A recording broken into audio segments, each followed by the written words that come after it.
Hello friends, welcome to RJ classes.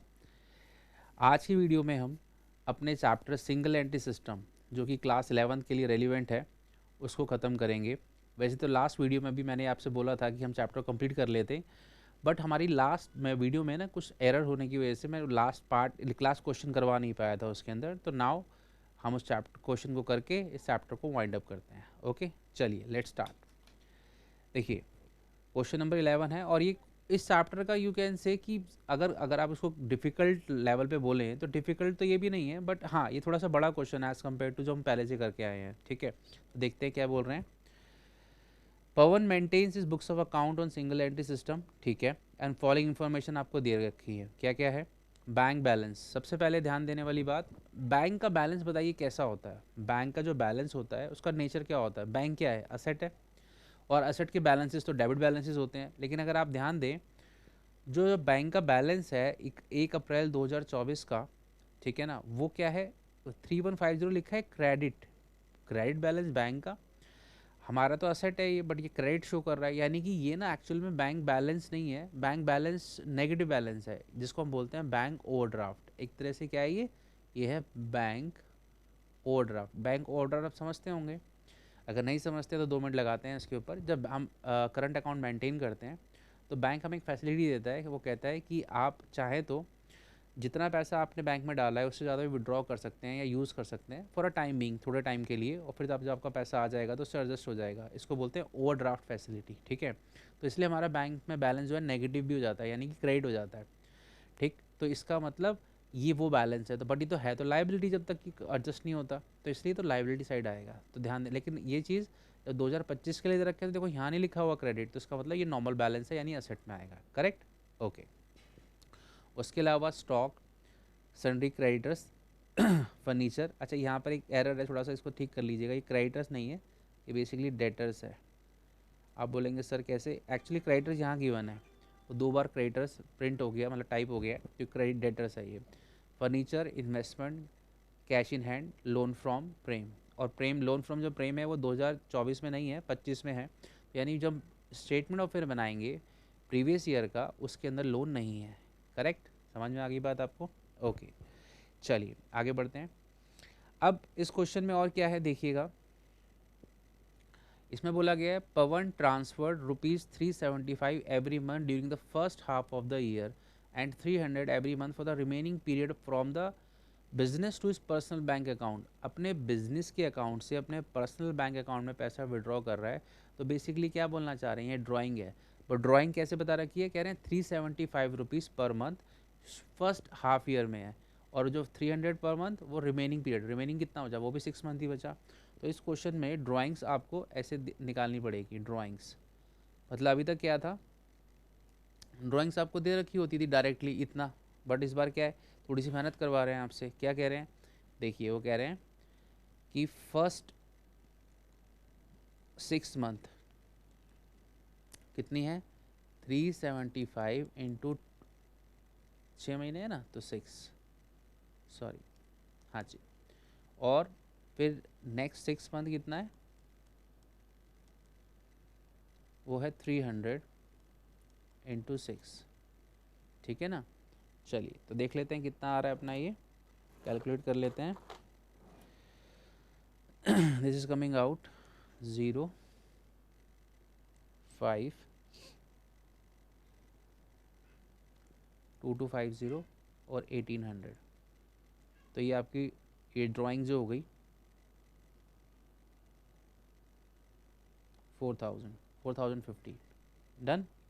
चलिए, और क्या कह रहे हैं? अच्छा, ड्राइंग की बात यहाँ पे ख़त्म नहीं हुई, आगे बोल रहे हैं in addition he withdrew 7500 for his daughter marriage. ठीक है, डॉटर की मैरिज के लिए भी उसने विड्रॉ किया है, तो ये भी ड्राइंग्स हो गई। तो यानी कि यहाँ पे टोटल करने का सेंस नहीं है। यहाँ पे हम क्या करते हैं, एक तो ये ड्राइंग हो गई, प्लस डॉटर मैरिज के लिए कितना? 7500। ठीक है, और उसके बाद लिखा है 23,000 फॉर डोमेस्टिक पर्पज। अच्छा, यहाँ पे भी एक छोटा सा एरर है, ये एक्चुअली 3000 है। आप बोलेंगे सर आपको कैसे पता? एक्चुअली जिस बुक से बनाए गए हैं उस बुक के अंदर मैंने जस्ट चेक किया था कि इसमें गलती है एक दो जगह। एक तो यहाँ पर ये गलती थी जो मैंने आपको बता दी, एक ये गलती है और एक और है, आप इसमें पहले से नोट कर लीजिएगा, ये भी सिर्फ 6000 है, ठीक है, बाकी सब ठीक है। चलिए, तो 3000 फॉर डोमेस्टिक पर्पस, तो यानी कि और ड्राइंग दे दी इन्होंने। आप बात समझ पा रहे हैं? ड्राइंग अभी तक हमें ऐसे दे रखी होती थी 15,000 20,000 एक बारी में, अब की बार ड्राइंग की कहानी सुना दी। कह रहे हैं पहले हमने ऐसे निकाला, फिर डॉटर की मैरिज के लिए निकाला, फिर डोमेस्टिक पर्पस के लिए निकाला। We have nothing to do with that कि कैसे किस पर्पस के लिए निकाला, वो पर्सनल पर्पस है ना, तो इसका मतलब वो हमारे लिए ड्राइंग्स है, ठीक है। तो ड्राइंग अपने अब यहाँ पर अब सारी ड्राइंग यहाँ पर कंप्लीट हो जाती है, ठीक है। चलिए, तो अब टोटल कर लेते हैं इसका। तो इसका टोटल करेंगे तो ये आ जाएगा आपका, करिए आप लोग मेरे साथ साथ करिए।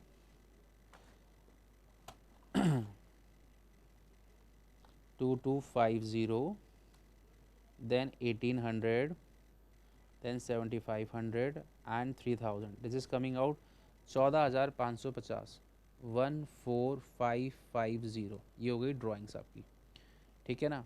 अच्छा, उसके बाद क्या बोल रहे हैं, सितंबर में क्या हुआ, 24 में ही had received lottery prize of 6000, उसकी कोई लॉटरी लगी 6000 रुपये की, which he invest in the business, business में लगा दिए पैसे। कोई उसकी पर्सनल लॉटरी लगी, बिजनेस में ले आया है, तो कैपिटल लेकर आ गया। तो ये क्या है बेसिकली, ये इसकी एडिशनल कैपिटल है। एडिशनल कैपिटल कितनी, 6000 रुपये। और उसके बाद which invest in the business, he sold his personal car for 7000 and proceed were utilise for business. और उसने अपनी एक पर्सनल गाड़ी बेची और वहाँ से जो पैसा आया वो भी उसने कहाँ पे लगा दिया, बिजनेस में लगा दिया, ठीक है। तो यानी कि एक और एडिशनल कैपिटल हो गया 7000 रुपीज़ का, डन। तो ये हो गया आपका 13,000 का टोटल एडिशनल कैपिटल। आप बोलेंगे सर इस क्वेश्चन में आप ये एडिशनल कैपिटल और ये ड्राइंग अलग से क्यों लिख रहे हो, आप समझ ही गए होंगे ना वैसे तो। एक्चुअली इसमें 3-4 वेरिएंट दे रखे हैं कि ऐसे ऐसे करके निकाला है, इसलिए हमने अलग से वर्किंग बना लिया है इसका, अदरवाइज तो डायरेक्ट फॉर्मेट में लिख देते थे हम, ठीक है ना। ठीक है जी, तो ये हमारी दो चीज़ें हो गई, एडिशनल कैपिटल हो गया और हमारी ड्राइंग्स हो गई। अब ये कह रहे हैं फिर फर्नीचर को डेप्रिशिएट करना है, तो फर्नीचर को डेप्रिशिएट तो हम डायरेक्ट स्टेटमेंट ऑफ पीएनएल में कर लेंगे, ठीक है। और प्रोविजन फॉर डाउटफुल डेट्स बनाना है। प्रोविजन फॉर डाउटफुल डेट्स, जैसे बैड डेट्स होता है ना, बैड डेट्स होता है कि पैसा डूब गया, और जब हमें लगता है कि हमारा पैसा डूब जाएगा तो हम प्रोविजन बनाते हैं, ये भी एक तरीके की एडजस्टमेंट है, हमारा खर्चा है, हमारा नुकसान है। तो ये हमें ये, लेकिन हम डायरेक्ट ही, और ये किस पे इम्पैक्ट डालता है, डेटर्स पर, तो वहाँ से उसको माइनस कर लेंगे। आगे बता रखा है he has not paid 2 month salary to his peon 225 per month. अच्छा, 2 महीने की सैलरी उसकी पियन की आउटस्टैंडिंग है, तो ये लाइबिलिटी होगी आउटस्टैंडिंग 225 इंटू 2, और 2 महीने का रेंट भी आउटस्टैंडिंग है, लेकिन ये 300 है पर मंथ, नहीं टोटल 300 है। अच्छा, ये भी लाइबिलिटी हो गई, तो ये भी हमारे स्टेटमेंट ऑफ अफेयर्स में आ जाएगा, क्लोजिंग वाले में। ध्यान रखना सब क्लोजिंग में आएगा। रीज़न, 2024 में तो हम काम कर ही चुके हैं ना, 2025 के बाद अपने को ये चीज़ें पता लगी हैं, तो ये क्लोजिंग वर्किंग जो हमारी है वो सारी की सारी किस में आएगी, जो क्लोजिंग स्टेटमेंट ऑफ फेयर बनाएंगे हम 2025 वाला।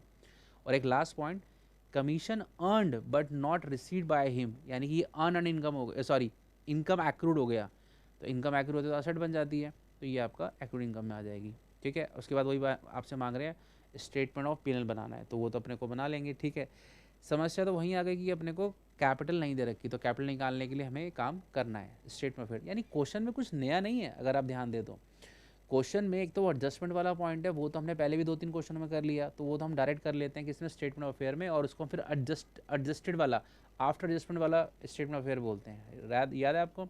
दूसरी बात, जब इस क्वेश्चन में हमें ड्राइंग और एडिशनल कैपिटल बताया गया तो थोड़ी कहानी सुना के बताया गया, तो कोई बात नहीं, कहानी सुना के बताया गया तो हमने कहानी को लिख लिया और फिर अपने हिसाब से निकाल लिया, टोटल कर लिया उसका, ठीक है। चलो स्टार्ट करते हैं। सबसे पहले आप बनाएंगे statement of affairs, statement of affairs as on कब, 31/3/24, ठीक है ना। 31/3/24 बोल लीजिए, इन्होंने 1 अप्रैल बोला, 1 अप्रैल बोल लीजिए, डजेंट मेक एनी डिफरेंस, ठीक है। तो इससे हमारी ओपनिंग कैपिटल निकल आएगी, आप जानते ही हैं। चलिए, इसमें बस एक ही कैच था इस वाले साल के स्टेटमेंट ऑफ अफेयर में, कैच किया था कि वो बैंक ओडी है, एक्चुअली में क्रेडिट बैलेंस है ना, अगर उस पर आपने ध्यान नहीं दिया, उसको असेट में लिख दिया तो क्वेश्चन गलत हो जाएगा आपका, ठीक है। तो चलो, ये आ गया बैंक बैलेंस, इधर बैंक ओडी लिखेंगे इसको, बैलेंस नहीं आएगा, बैंक ओडी आएगा 3150। उसके बाद स्टॉक, इसके बाद कितना है स्टॉक 22,500, देन डेटर्स में क्या आएगा 45, आफ्टर दैट फर्नीचर 7,500, इन्वेस्टमेंट कितना है ये भी 7,500 है, देन कैश 150 रुपीज़, क्रेडिटर्स है तो ऑब्वियसली यहाँ आएगा क्रेडिटर्स 39,000, और लोन है तो ये भी लाइबिलिटी है, लोन फ्रॉम प्रेम। तो ये तो लेकिन लास्ट ईयर में था ही नहीं, तो इसमें तो लिखने की ज़रूरत नहीं है, सॉरी इस ईयर, ये तो करंट ईयर में है ना, देखो लास्ट ईयर में तो है ही नहीं ना, तो यहाँ लिखने की ज़रूरत ही क्या है अपने को, ठीक है। तो और तो कुछ नहीं है, ठीक है। तो बस अब इसका टोटल कर लेते हैं और यहाँ से बैलेंस निकाल के अपना यहाँ पर कैपिटल को बैलेंसिंग फिगर निकाल लेते हैं, ये अपनी ओपनिंग कैपिटल हो जाएगी, ठीक है ना। चलो करो 22,500, 45,000, 7,500 एंड 150, टोटल आ रहा है 82,650 minus 3,150 minus 3,900, it is coming out 75,600, 75,600। Let me check calculation ठीक है अपनी सारी, नहीं कुछ गड़बड़ कर दी क्या अपने,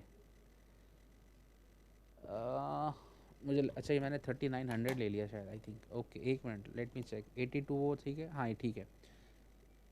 तभी मैं आंसर में चेक कर लेता हूँ हमेशा, क्योंकि अभी क्या है ना, कुछ स्टूडेंट आप लोग तो अभी पार्टिसिपेट कर नहीं रहे हो, मेरे को बता नहीं रहे हो, तो इसलिए मुझे साथ साथ चेक करना पड़ता। तो 82,650 माइनस 3,150 और दिस इज़ 39, मैंने 3,900 ले लिया था एक्चुअली, ठीक है। 40,200, 40,500 आ रहा है, 40,500। अब आप भी चेक कर सकते हैं, 40,500 करेक्ट। तो ये आ गया आपकी ओपनिंग कैपिटल 40,500, ठीक है जी। एक काम तो हुआ अपना, हो गया, एक काम हो गया। अब आते हैं दूसरे काम पे। अब बनाते हैं हम स्टेटमेंट, दोबारा से वही बनाना है, statement of affairs as on 31 March 2025, ठीक है। ओके चलिए बताइए, ध्यान दिए ना, इस बार अपना बैंक बैलेंस में उन्होंने क्रेडिट नहीं लिखा हुआ, ठीक है ना, इस बार नॉर्मल लिखा हुआ है, तो वो बैंक ही होगा इस बार, ठीक है। तो वो असेट हो गई, कितना 8,400, देन स्टॉक 30,000, इसके बाद डेटर्स। अच्छा डेटर्स के अंदर हमें क्या कर लेना चाहिए, नीचे जब भी कोई एडजस्टमेंट हो ना, हमेशा हमें मार्क कर लेना चाहिए। देखो इन्होंने बोला था ना कि आपको डाउटफुल डेट्स बनाना है, तो वो डेटर भी तो बनता है, तो डेटर को मार्क कर लिया। और इन्होंने बताया था फर्नीचर के ऊपर डेप्रिशिएशन करना है, इसको भी मार्क कर लिया, ठीक है। और तो कोई पॉइंट नहीं था, नहीं, ठीक है डन। तो चलो डेटर है हमारा, इसको इनर कॉलम में लिखते हैं। अब डेटर को इनर कॉलम में ना 42,800, ठीक है। अब उस पर क्या बनाना है, 5% का लेस प्रोविज़न, 5% बनाते हैं। इस पर प्रोविज़न आप समझते हैं, मैंने बताया आपको कि हमें 42,800 में से ऐसा लगता है कि 5% लोग हमारा पैसा नहीं देंगे, तो पैसा नहीं देंगे तो प्रोविज़न बना लिया कि ये डूब जाएगा, ठीक है। तो इसको हटा देते हैं अपने डेटर से, यानी कि हमने प्रोवाइड कर लिया। अब तो ये हो गया 40,660 आ रहा है, ठीक है। अच्छा इसके बाद बोलो फर्नीचर है हमारा 7,500 का, तो ये हो गया आपका फर्नीचर, ये भी इनर कॉलम में लिख लेते हैं, कितने का 7,500। इस पर डेप्रीसिएशन है कितना, डेप्रीसिएशन 10% है तो 750, तो 6,750 ये आ गया, ठीक है। और बताओ कैश 600, ठीक है। क्रेडिटर्स आ गया, क्रेडिटर्स बोल रहे हैं आपको, इसके बाद 41,250। अच्छा लोन भी लिया है इस बार आपने, लोन फ्रॉम प्रेम कितना है बोलो, 4500। डन, कोई मुश्किल तो नहीं आ रही ना? ठीक है। अच्छा, अब वो इसके अलावा क्या बताया था मैं, बताओ कि बोला था कि 2 महीने की सैलरी आउटस्टैंडिंग है, आउटस्टैंडिंग सैलरी, और एक और 2 महीने की सैलरी थी 225, 225 इंटू 2 यानी कि 450। उसके अलावा 2 महीने का रेंट भी आउटस्टैंडिंग है, आउटस्टैंडिंग रेंट, बट वो था 300, और कुछ एक्रूड इनकम, एक्रूड कमीशन कितना, 3600। ठीक है ना?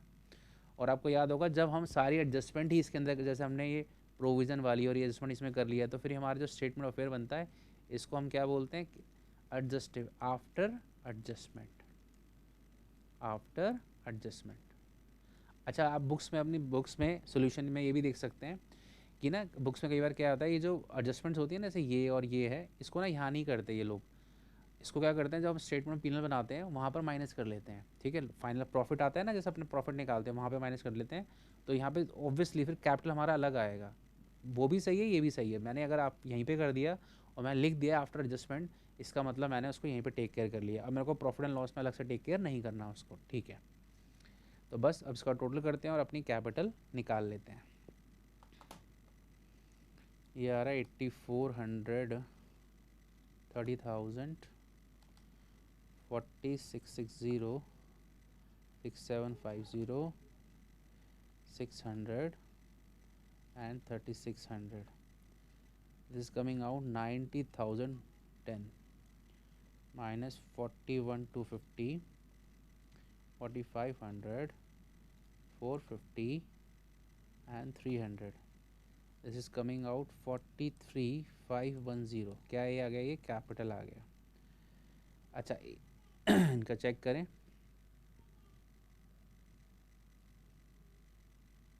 अच्छा देखो, ये इस पर अलग आ रहा है, बताओ, बता सकते हो क्यों? वही जो रीज़न मैं आपको बता रहा था, इन्होंने यहाँ पर आप देख रहे हैं ना, तो डेटर में से प्रोविजन माइनस किया है और ना ही डेप्रिसिएशन में से, फर्नीचर में से डेप्रिसिएशन। और देखो तभी इन्होंने स्टेटमेंट ऑफ फेयर में यहाँ क्या नहीं लिखा हुआ, एडजस्टेबल नहीं लिखा, आफ्टर एडजस्टमेंट नहीं लिखा, क्योंकि उन्होंने एडजस्टमेंट वहाँ करी होगी, इसलिए हमारी कैपिटल और उनकी कैपिटल में फ़र्क आ रहा है। ठीक है, वैसे हमारी आइटम ऑब्वियसली मैच करनी चाहिए। ठीक है ना? तो डिफरेंस आ ही रहा है, तो उस वजह से यहाँ पर फ़र्क है।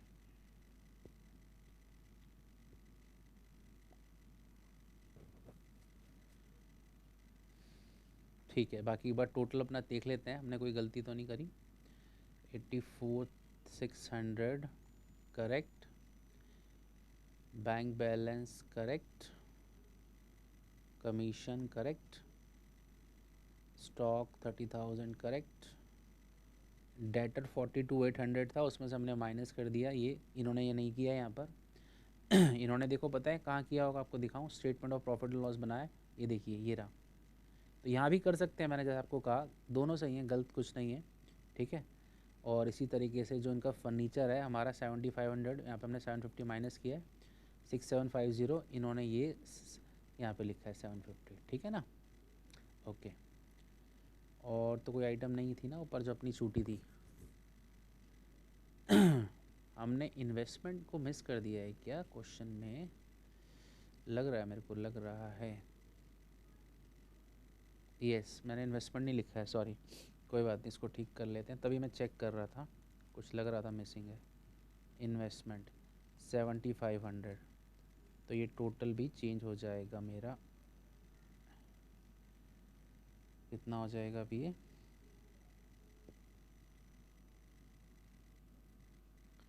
ये आ रहा था 7500। ठीक है, यहाँ भी फ़र्क आ गया, अब डिफरेंस हो जाएगा मेरा 51,010, और यहाँ टोटल कितना हो गया 7500, इट इज़ कमिंग आउट 97,510। ठीक है, 97,510।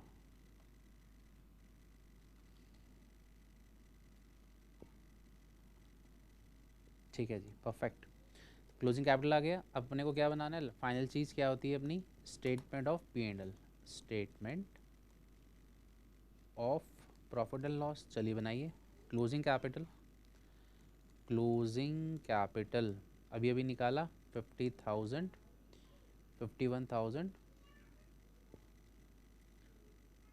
51, 51,010 प्लस ड्राइंग्स, और आपको पता है एडिशनल कैपिटल माइनस होती है और ओपनिंग कैपिटल भी माइनस होती है। चलिए बताइए, ड्राइंग के लिए हमने वर्किंग बनाया था शुरू में, याद है आपको? हमने निकाला था, क्यों वर्किंग बनाया था? क्योंकि इसमें ना ड्राइंग के अंदर बहुत सारी चीज़ें दे रखी थी, बहुत सारी मतलब 3-4 चीज़ें। 14,550, ठीक है, 14,550 और वो है 13,000, तो 14,550 और एडिशनल कैपिटल थी 13,000, और ओपनिंग कैपिटल हमने कितनी निकाली है? Opening capital V have calculated 40,500, 40,500, ठीक है जी, परफेक्ट। चलो करें करें इसको, ख़त्म करें क्वेश्चन को। 14,500, देन 13,000, देन 4,500, ये आ रहा है जी मेरा आंसर 12,060 रुपया। चेक करें अपना प्रॉफिट कितना आ रहा है, परफेक्ट है, देखो 12,060 रुपया। फाइनल आंसर अपना मैच करेगा हमेशा, उससे कोई दिक्कत नहीं है, ठीक है ना। तो ये आ गया आपका प्रॉफिट, ठीक है, डन। तो नाउ वी कैन से कि हमने सिंगल एंट्री चैप्टर के ऑलमोस्ट एवरी वैरायटी के क्वेश्चन कर लिए हैं, बहुत अच्छे से किए हैं, बहुत स्लो डाउन करके किए हैं। लेकिन अगर फिर भी आपको किसी क्वेश्चन में लगे कि सर इस क्वेश्चन को वापस करा दीजिए या हमें ये पॉइंट समझ नहीं आया, तो प्लीज़ मुझे कमेंट में बताइएगा, ठीक है। और अगर आपको कुछ और चीज़ को समझना हो तो प्लीज़ मुझे बताइएगा, डन। तो इस वीडियो को यहीं पर हम समाप्त करते हैं। अगर आपको वीडियो अच्छी लगी हो, समझ आया, तो प्लीज़ लाइक करिएगा, चैनल को सब्सक्राइब कीजिएगा, और इसी तरह की वीडियोस देखते रहने के लिए प्लीज़ बने रहिएगा। Thank you very much.